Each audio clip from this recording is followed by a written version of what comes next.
And now it's time for episode 2 of Daniel Bret on YouTube. Tito's! So indeed, I am going to be using Tito's vodka. It was made in Austin, Texas. America. And I really do like this brand. It tastes great on its own. I found out about it on the show Drinking Made Easy on what used to be HDNet and now on Access TV. And you know, like I said, it's pretty good on its own. It's pretty smooth and it's got a little bit more flavor than other vodkas you might have.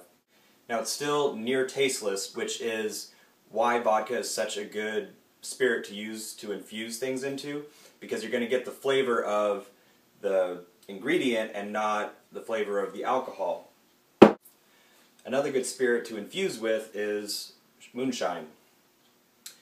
Now this, it being legal, you could call it dayshine, but you know, whatever.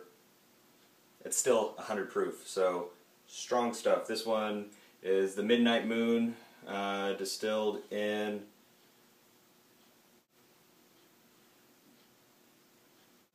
where is this distilled? Madison, North Carolina. Okay. So this is the legal stuff, so dayshine. This one has strawberries in it. I also have a blueberry version.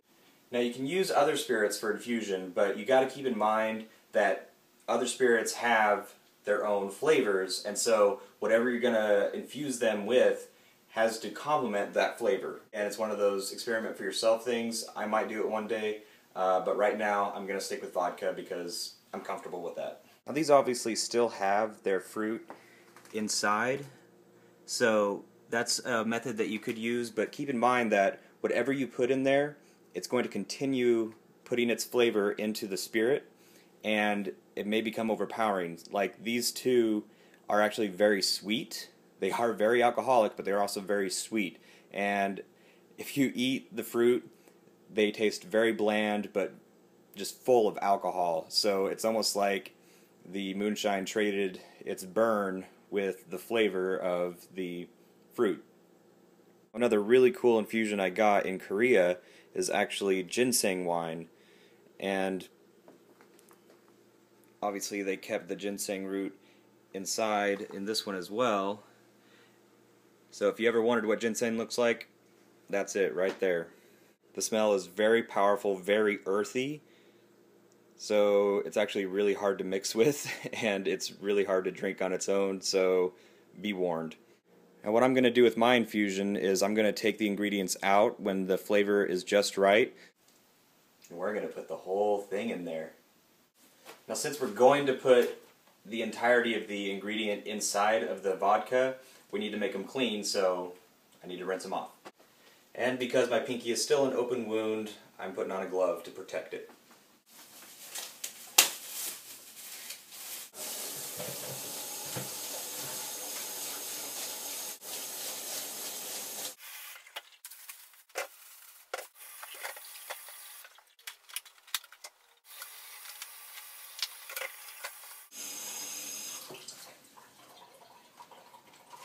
Now obviously the garlic, cucumber, and jalapenos are pretty easy to find in the produce section of your local grocery store.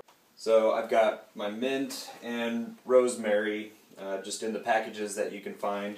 I found mine at Fred Meyer next to the mushrooms and spices.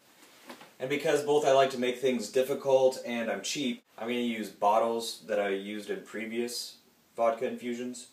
Something you may notice about the other infusions I have that I bought from the store, they've got wide openings, so that makes it easy to put the ingredients in and take them out if you needed to. I recommend using that method, but I'm going to show you the method I've been using where it's not so easy. So you're going to need the funnel and knives to cut up the ingredients. So that's really all you need. So once again, using the KitchenAid knife. And this is actually the part where I cut my finger a few weeks ago, so I'm going to be careful. So here I'm going to show you my method of cutting up the ingredients in a way that they fit into the bottle relatively easily and also can come out relatively easily. So just cut it into strips, getting rid of parts that don't look so good. Another thing to note is proportions.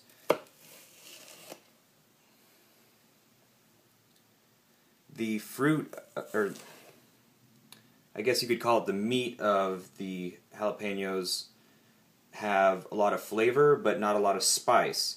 It's the seeds that have the spice and a little bit of flavor.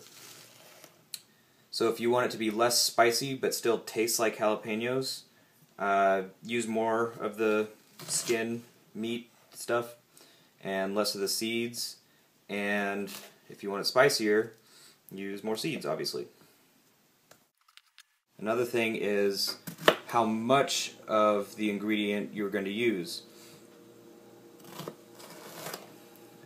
1 pepper is good for a, what size bottle is this? For a 750 milliliter bottle. But I'm going to experiment and use 2.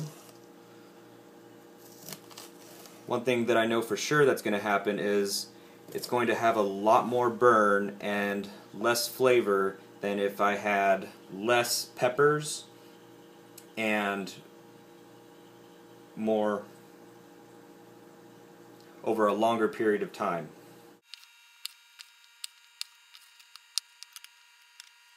And for the garlic, I learned a cool technique from watching Gordon Ramsay on TV. You take a couple of good-sized cloves, and all this skin isn't that appetizing, so you want to get it off, but it's kind of a pain to get off with a knife and with your fingers. So here's a good method. Use a big knife and press down, and that way it comes off pretty easily, and the garlic is crushed, which releases a lot of flavor. I'm going to do the same with this one. And then I'm going to cut this into strips as well, because I'm going to need to put it in the small neck of the bottle, as well as take it out when it's all done infusing. Now, as you've probably guessed, it's time to put the ingredients into the bottle and then put the vodka also in the bottle. Now, as you're going through, make sure they fall freely so you know it'll be easy to take them back out again. If not, go ahead and cut them smaller.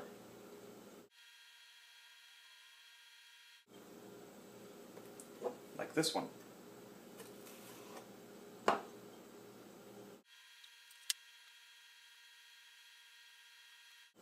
I'm definitely using a lot of pepper and a lot of garlic, so it's going to be very powerful. Not quite as flavorful, but it'll be very good for mixing, especially in a Bloody Mary. So now, use the funnel. The reason I'm doing it where I don't put the ingredients directly into a full bottle is there isn't enough room for both a full bottle and the ingredients. So it's easier to put the ingredients in another bottle and then pouring enough vodka to fill to that point. So now it's time to pour in, and when you have the funnel, you want to lift it up a little bit so that it has room for the air to escape. That way it pours out of here much easier.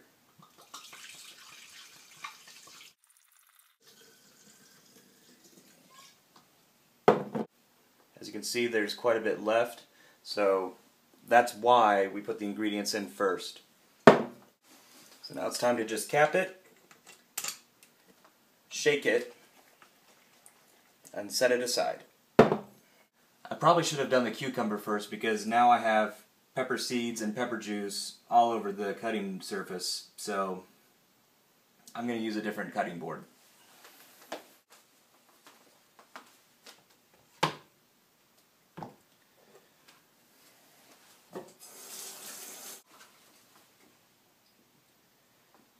So as you might expect, once again,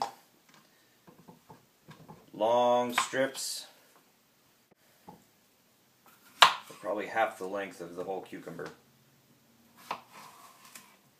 Now, I mentioned about the garlic and jalapeno, how it's not going to take very long because it's got really strong flavors. Cucumber isn't nearly as strong, just as you would expect, so it's going to take longer to infuse. So we can go ahead and start putting these in here. Make some room on the cutting board.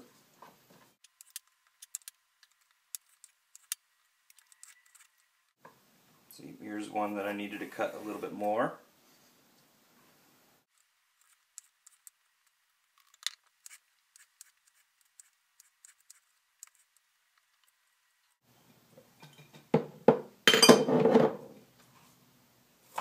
That was almost disastrous.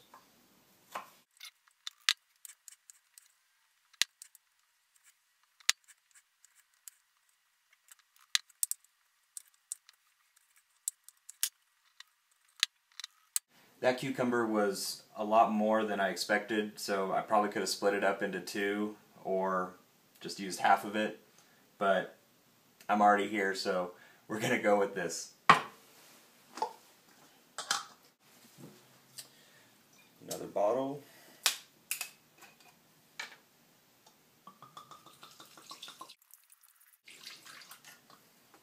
And this is an even better example of ingredients first because I think I only used about half.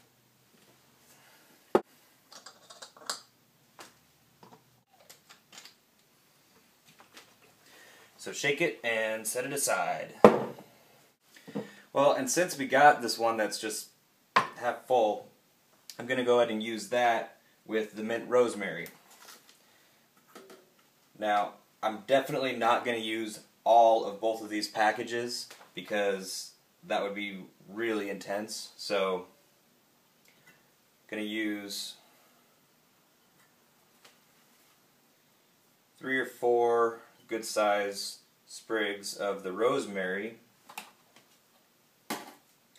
For the mint, kind of just squeeze the leaves because that'll help release some of the oils and flavor. Once again, just 3 or 4 sprigs will be good.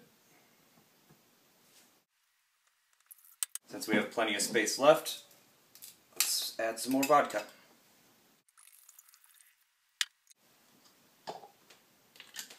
So put the top on, shake it up. Now this one's ready to go as well. You know what? Since I've got lots left in this one, I'm going to make another batch of the mint rosemary because, like I've said many times, it is my favorite. So might as well have more on hand. And since it's only half full, I'm going to use smaller size sprigs.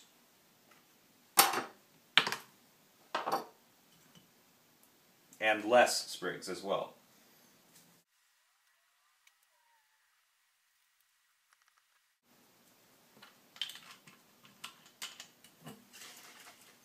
Well, this one's ready to go too. The final step of this whole process is shake these every few hours, and after a day start tasting it every few hours, and once you get it just right, then pull out the ingredients and it'll stay good for pretty much as long as it stays on the shelf.